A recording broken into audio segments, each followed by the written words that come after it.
You slide out of your mother somewhere in the forests of Central Africa, and a second one follows right behind you. Your legs are too weak to hold you, so you stay low, pressing into the ground while your mother licks across your back and sides. After a while, your legs start to hold. So you push up and find her body, moving along her side until you find milk and start drinking. Your sibling does the same from the other side. Then your mother's head lifts and she goes still. A large monitor lizard is moving toward you from the left, drawn in by the birth. She moves toward it fast, pinning it to the ground with her front legs and biting down behind its head until it stops pulling. But the movement scares you, so you crawl the wrong way, away from your sibling and away from your mother, until your face pushes into the base of a tree root and you can't go further. Your mother finds you and picks you up by the scruff, carrying you back to where your sibling is waiting. She sets you down and lies beside you both. A few days pass and you stay pressed against her the whole time. Then one morning you wake up and your sibling is gone. Your mother is there, but your sibling is not, and it does not come back. So from that point, you stay as close to her as you can. You follow her legs when she moves, and stop when she stops. She is the only thing between you and everything else out here, and right now, that is exactly what you need.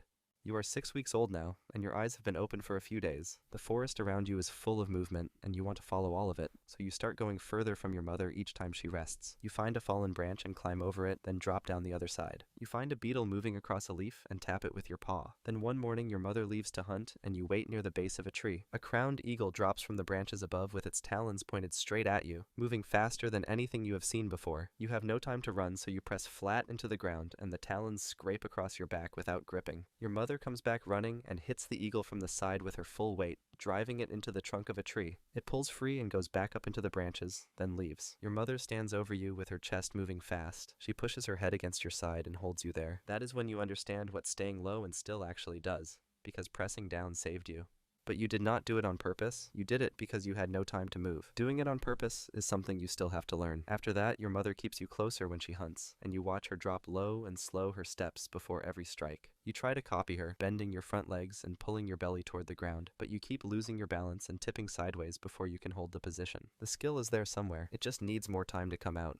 You are 7 months old now, and your mother has started eating before you reach the kill. She is not chasing you off, but she is not waiting either, so you understand that you need to start finding food yourself. You try for a mongoose first, tracking it through the grass and pouncing when it slows down, but you land short and it runs. Then you try for a ground squirrel, pin it for a second with both front paws, but it twists free and disappears into a hole. You are about to try a third time when you spot a francolin on the ground with one wing sitting lower than the other. It cannot fly, so you drop into the low, slow crouch your mother showed you. Hold it and move forward one step at a time. When you are close enough, you spring forward and land clean, and the bird goes still under your paws. That is your first real kill. You start eating and get through most of it before a juvenile leopard steps out of the trees and walks straight toward your meal. It is twice your size, and it does not slow down. You need to keep what is yours, so you stand over the bird, drop your head, and hold your position. The leopard stops a few steps away and watches you, then takes one more step forward. You hold. It tries again, and you still do not move. After a while, it turns and walks back into the trees. You finish the rest of the bird and stay beside it for a while. Holding your ground worked this time, but the leopard that just walked away was young. The ones you meet from here are going to be older and much harder to face down.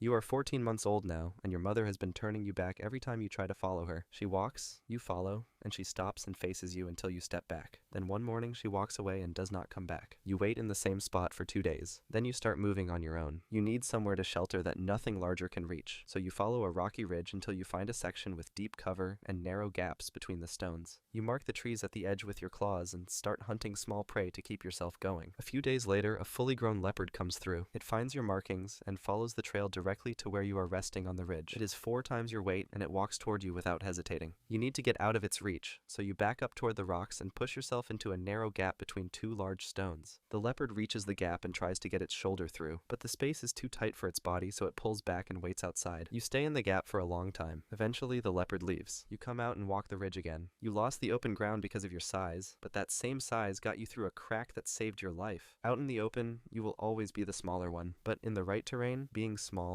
is the only thing that matters.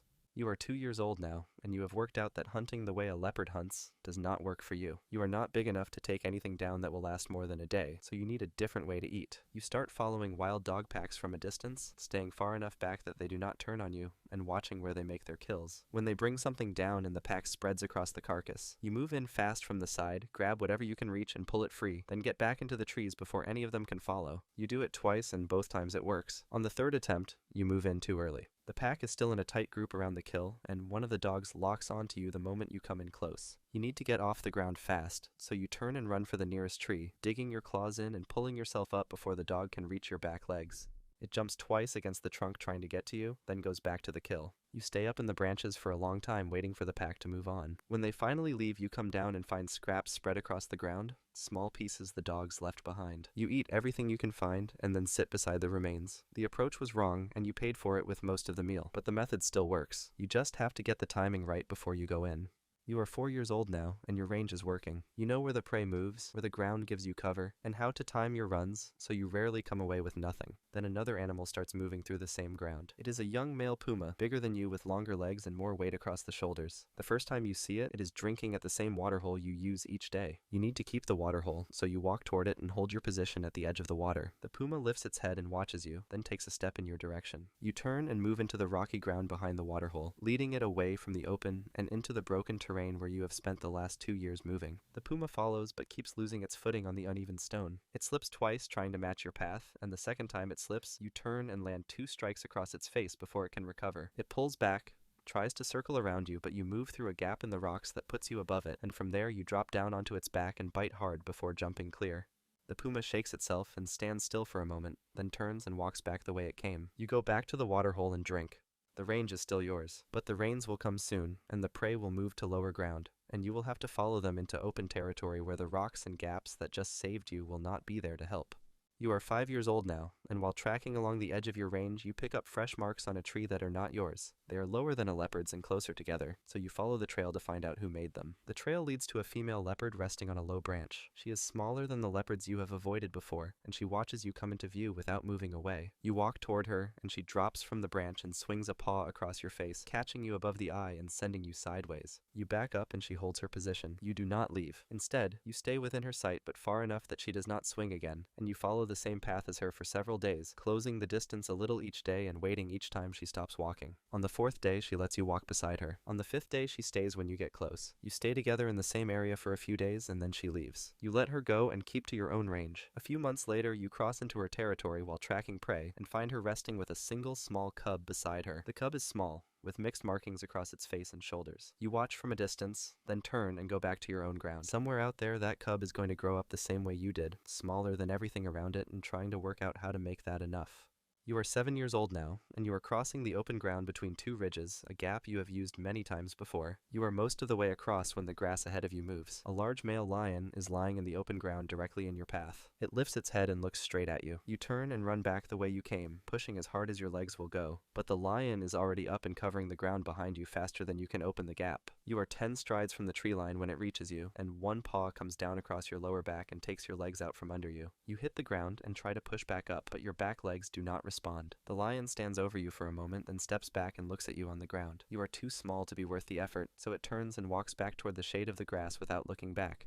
You stay on the ground where you fell. The tree line is right there, but your legs stay flat and your body does not move again. A few hours pass, and the first vultures land nearby, walking in slow circles around you before moving closer. By the time the rest arrive, the open ground is full of them, and they take their time. There is no rush. You are not going anywhere.